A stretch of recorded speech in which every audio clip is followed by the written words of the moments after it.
तो कैसे हैं आप सभी? उम्मीद है अच्छे होंगे। तो जब मैं अध्यात्म की प्रैक्टिस कर रही थी, मेडिटेशन सीख रही थी और सिखा भी रही थी। क्योंकि यहाँ कहा जाता है कि हर एक विद्यार्थी है भगवान का और भगवान यहाँ पढ़ा रहे हैं, इसीलिए उनकी पढ़ाई भी पढ़ो और पढ़ाते भी जाओ। तो मैं भी सीखती थी, मैं भी यही समझती थी कि मुझे बहुत सीखना है और जितना मुझे आता था मैं गाँव-गाँव जाके लोगों को बताती थी उसके बारे में। तो मैं ज़्यादा बहुत बड़ी तो नहीं थी, छोटी थी, मतलब ठीक-ठाक थी, 20-21 साल की रही होंगी। और जब मैं बोलती थी लोगों को अच्छा लगता था कि देखो ये छोटी-छोटी कन्याएँ हैं, ज्ञान सुनाती हैं और अच्छी इनको गाइड करने वाला गुरु है ये फलाना-ढिमकाना, बहुत वो प्रभावित भी होते थे, अच्छी बातें करते थे, सपोर्ट करते थे। और गाँव छोटे-छोटे गाँव थे हमारे सेंटर के आस-पास, हमारी तहसील थी। वहाँ हम जाते थे तो उनके पास जो भी रहता था ₹1 ₹2 थाली कटोरी में गेहूँ देते थे, चावल देते थे और भी उनकी खेती वग़ैरह में जो कुछ होता था ऐसे देते थे। हमारे ग्रुप में हमारे साथ जब हमने दीक्षा समारोह लिया था तो बहुत सारी और भी बहनों ने लिया था। आस-पास के सेंटर की बहनों से पहचान थी।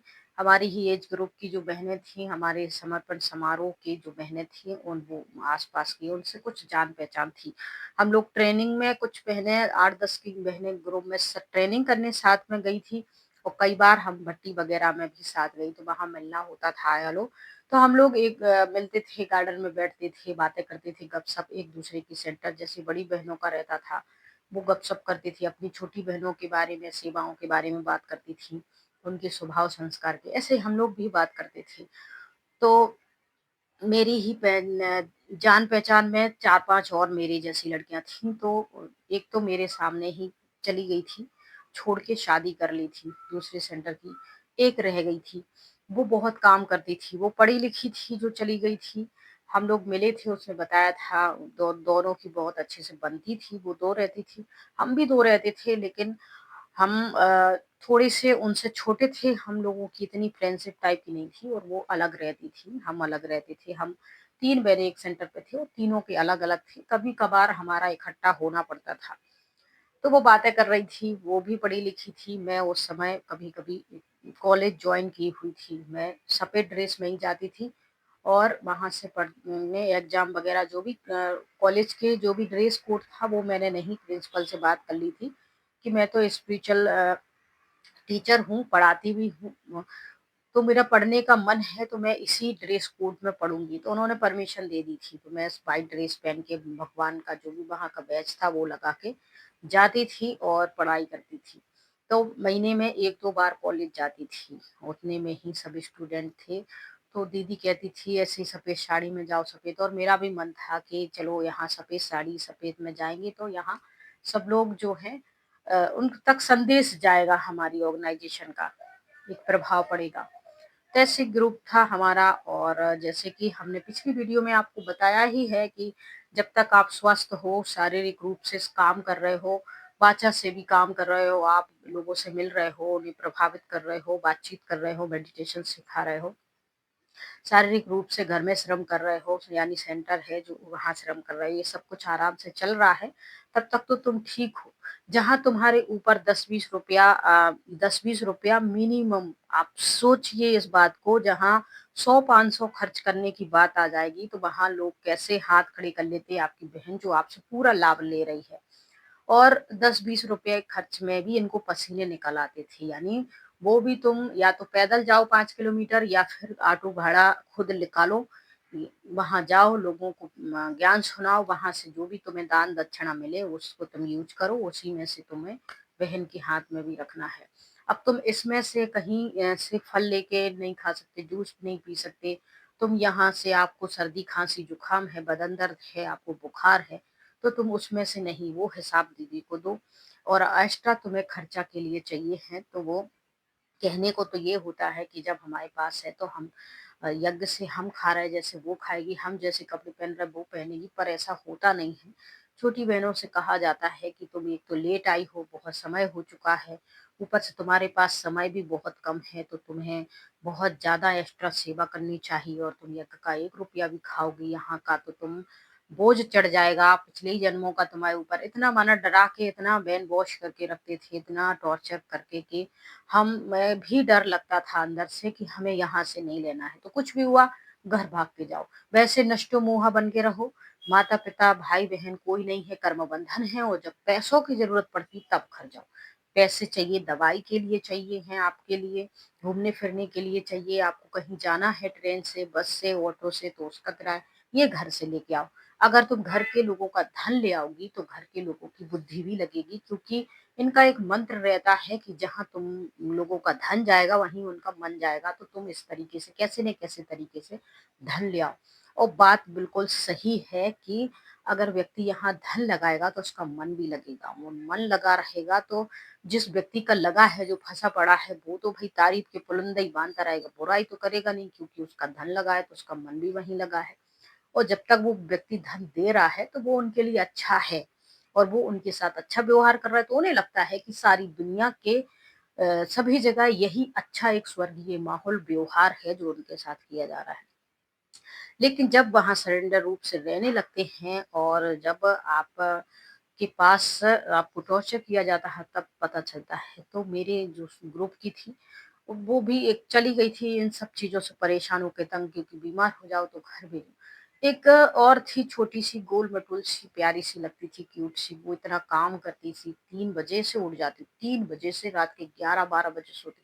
माना शरीर को कितना मिल रहा है टाइम, 2.5 से 3 घंटे। र आप सुनो कि 12 बजे एक लड़की सो रही है 18-19 साल की और वो 3 बजे उठ रही है।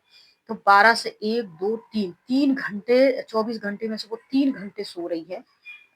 और देखिए आप, ऐसा तो है नहीं कि बिस्तर पे गए और नींद 10-15 मिनट करवट बदले, थोड़े से थॉट चले, थोड़ा-सा ये वो, तो ऐसे नींद लगती है।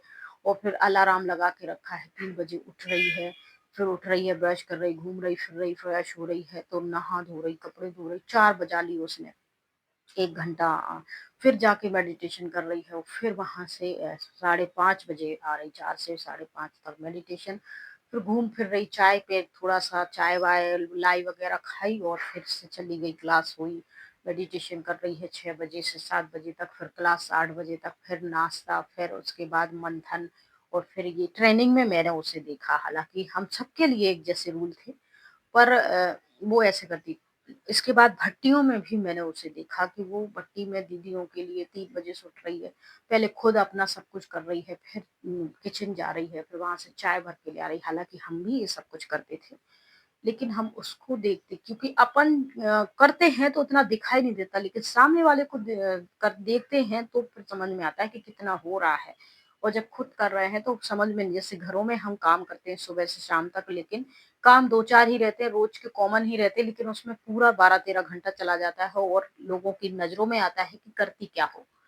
काम ही क्या है? घर का झाड़ू, पोछा, बर्तन, कपड़े और यही रहता है और इसमें 12-13 घंटे चले जाते हैं। हैं? मतलब सीधी-सी बात है, जिस काम का पैसा नहीं आता है, उसका कोई वैल्यू नहीं है। फ्री ऑफ कास्ट काम की कोई भी वैल्यू नहीं है, ज़ीरो भी वैल्यू नहीं है।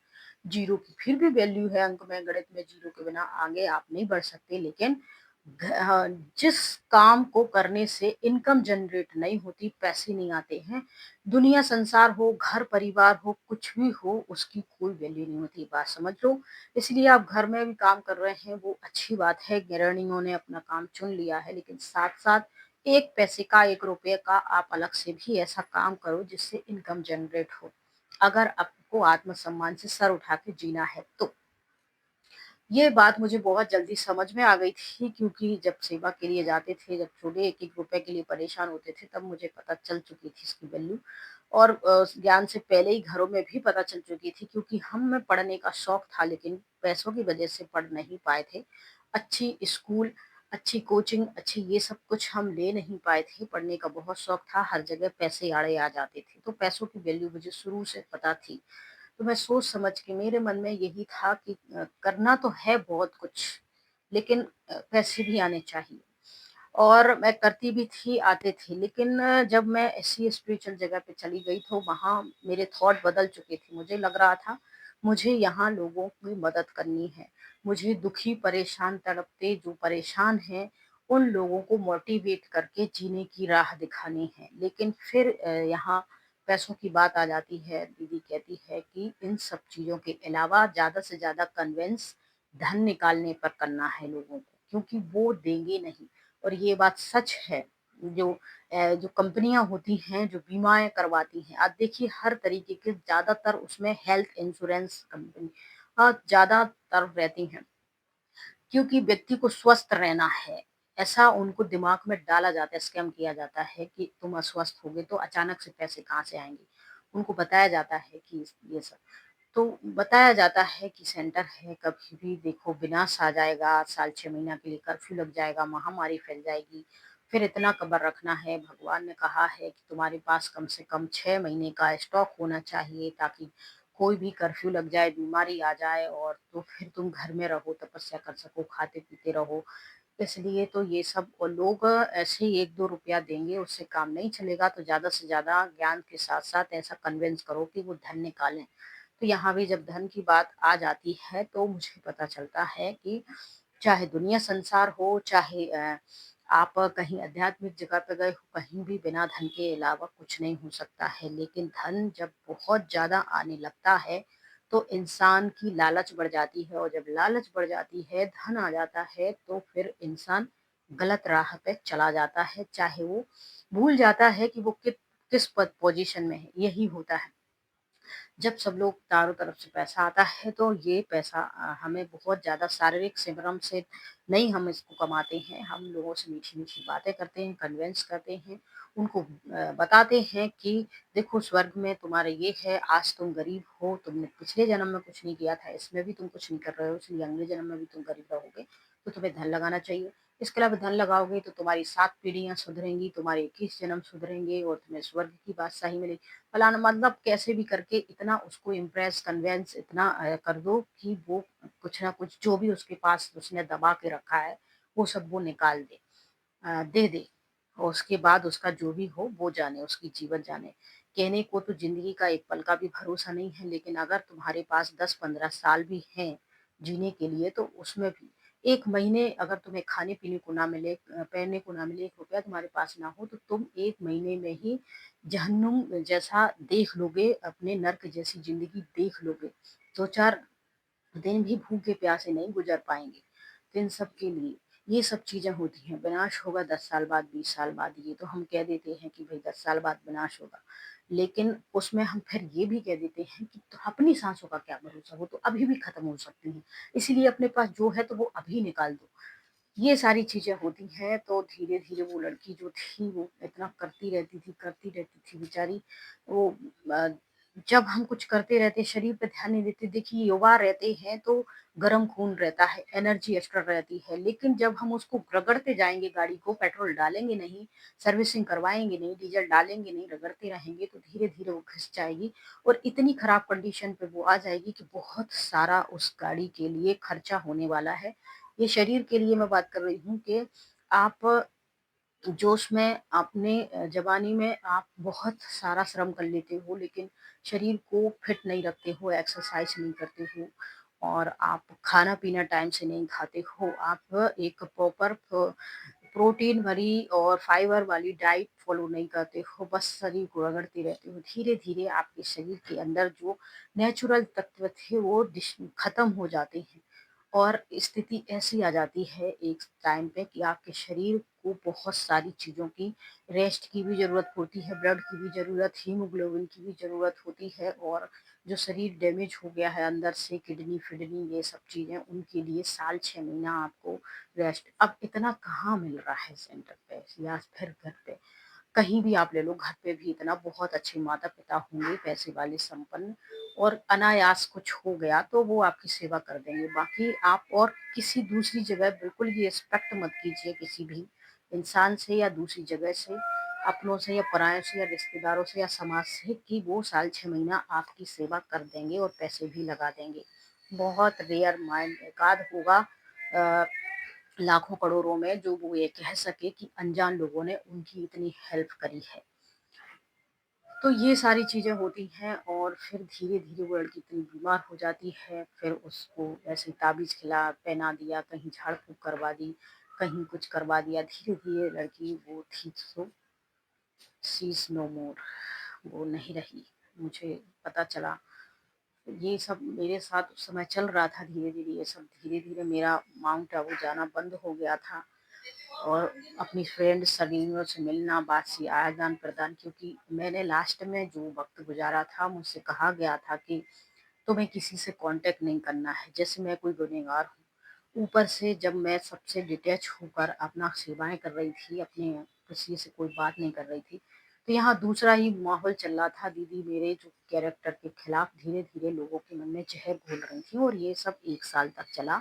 उसके बाद मुझे 2-3 साल में पता चली ये बातें तो मैं एक-एक को जाके सफाई नहीं दे सकती थी, इसीलिए मैंने चुप्पी साध ली थी।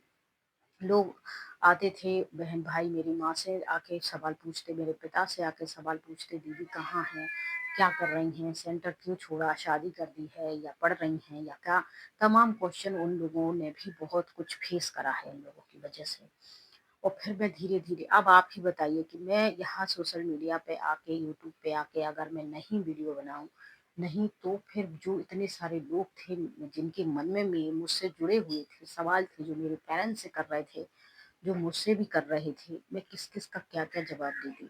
इसीलिए मुझे ये बेटर लगा और मैंने इस की माध्यम से अपनी आप बीती शेयर की जब सबके साथ, तब इसमें से ज़्यादातर 75% लोग इन सारी वीडियो को देख के वो सारी स्थिति को समझ चुके हैं और जिनके मन में हमारे माता-पिता या हमसे जो भी सवाल थे, वो ये सारा कुछ देख चुके, सुन चुके और इन सब चीज़ों को वो समझ सके और वो जज भी कर सके कि सही क्या था, गलत क्या था और फिर प्रैक्टिकल उन्होंने भी देखा। इस कहानी में फ़िलहाल इतना ही। जय हिंद, जय भारत।